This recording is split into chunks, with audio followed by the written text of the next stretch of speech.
Ration সামগ্রী কেনার অভিযোগ রেশন ডিলারের বিরুদ্ধে।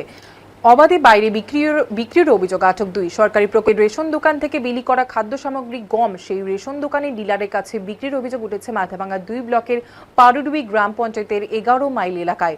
রেশন গ্রহীতাদের একাংশেরই দীর্ঘদিন ধরেই এভাবে এসব বিক্রি করছেন বলে অভিযোগ। স্থানীয়দের একাংশের অভিযোগ, এ ব্যাপারে প্রশাসন বা খাদ্য দপ্তর কোনো ব্যবস্থা না নেওয়ায় সক্রিয় হচ্ছেন এক শ্রেণীর অসাধু ডিলার সহ ফয়রা এবং পাইকারকারীদের দালাল চক্র।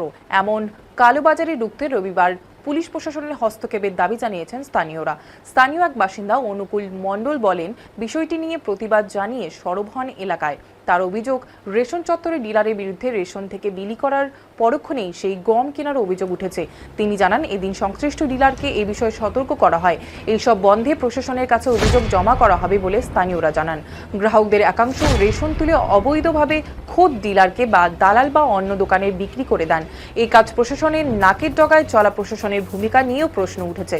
ঘটনার খবর পেয়ে ঘটনাস্থলে ছুটে আসে ঘোকসাডাঙ্গা থানার পুলিশ।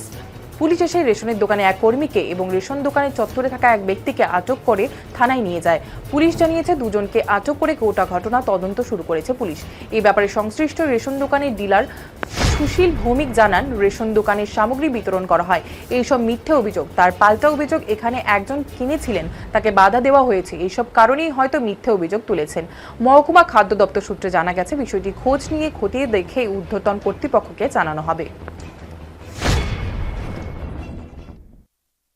আমি কিনলেন না, কিন্তু ও কিনতে পারবে না। কিনবে না, কিনবে না। ওই বাড়ি থেকে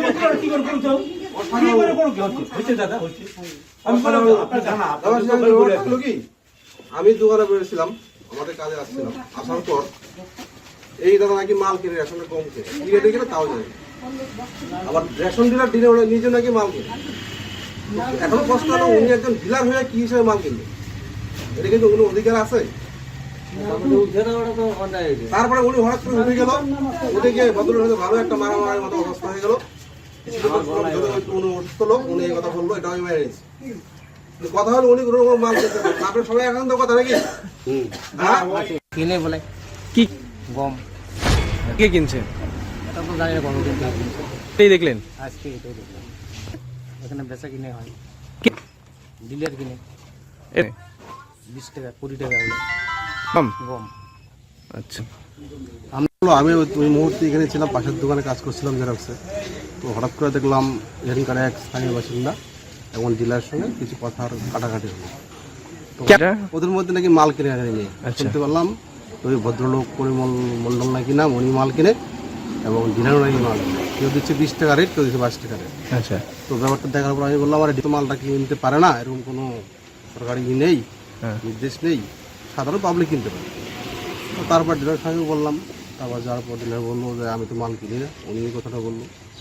একটু মানে কি চান? ঘটনা হলো, যেহেতু সাধারণ লোক তো মাল কিনতে পারে, যে যে এটা কিনবে, যার কতটুকু পোষাবে সেটা কিনবে, কিন্তু ডিলার তো আর সেই জিনিসটা করতে পারে না। তো যেন এটাই হয়, প্রশাসনের কাছে অনুরোধ, ডিলাররা মাল না কিনতে পারে। কিছু কিনবে, আমি কিনি না। আমাদের 20 কিলোমিটার মধ্যে গম কেনা বন্ধ, পুলিশ এসে ধরে নেবে। আচ্ছা, আমি বলছি এখানে তো আমার দোকানে এসে সামনে এসে ইয়া করবে কেন? এটা না করছি জায়গায় মানে ইয়া করে উঠছে আমার বাইরে। ওই আসছে। আচ্ছা, না, ওটা মিথ্যা কথা। আমি গমই কিনি না। আচ্ছা, শুধু হ্যাঁ, মিথ্যা কথা। কি জানি ওকে দে, আমি বলছি এখানে গম কিনো না। ওকে, ওই যে ওই ছেলেটা নাম নয়, জানি না। বাড়ি বোধ হয় খাটে বাড়ি। আচ্ছা, কি